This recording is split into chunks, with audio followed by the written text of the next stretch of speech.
இந்த பதிவில் ஸ்டெம் கட்டிங்கில் கூட நம்ம க்ரோ பண்ணலாம் அடினியம் அப்படின்றதுக்கு இது ஒரு உதாரணமாக இருக்கும்.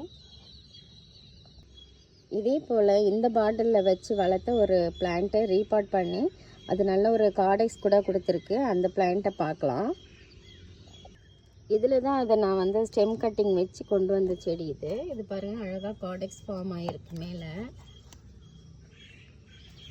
இது நான் இந்த இடத்துல தான் இதுக்கு கீழே தான் இது வந்து கார்டெக்ஸ் ஃபார்ம் ஆன இடம். இது ரொம்ப அழகாக இருக்கும் பார்க்குறதுக்கு. Single petal. இதில் நம்ம கிராஃப்ட் கூட ஃப்யூச்சரில் பண்ணிக்கலாம்.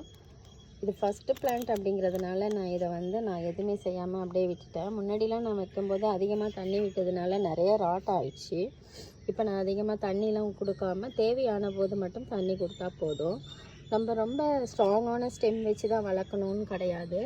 இது மாதிரி கூட நம்ம குட்டியான ஒரு ஸ்டெம்லலாம் கூட ப்ரொபகேட் பண்ணலாம். நம்ம தண்ணி ஊற்றுற விதமும் அந்த மண் கலவையை பொறுத்து அந்த ஸ்டெம் வந்து க்ரோ ஆகும். பிளான்ட் வந்து அதிகமாக வந்து ரூட் இறங்கிடுச்சு. ஸ்டெம் கட்டிங்கில் வளர்த்த இந்த பிளான்ட், இந்த அடினியம் கட்டிங்கில் க்ரோவான இந்த பிளான்ட்டை மட்டும் அது ரூட் எப்படி இருக்குது அப்படின்னு பார்க்கலாம். நல்ல ரூட் இறங்கியிருக்கிறது.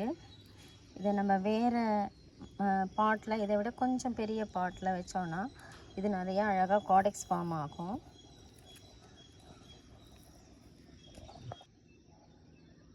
எவ்வளோ அழகாக ரூட் வளர்ந்துருக்கு, நல்லா அழகாக ஃபார்ம் ஆகிருக்கு. இதே மாதிரி நீங்களும் உங்களுக்கு கட்டிங் கிடச்சிச்சின்னா க்ரோ பண்ணுங்கள் ஃப்ரெண்ட்ஸ்.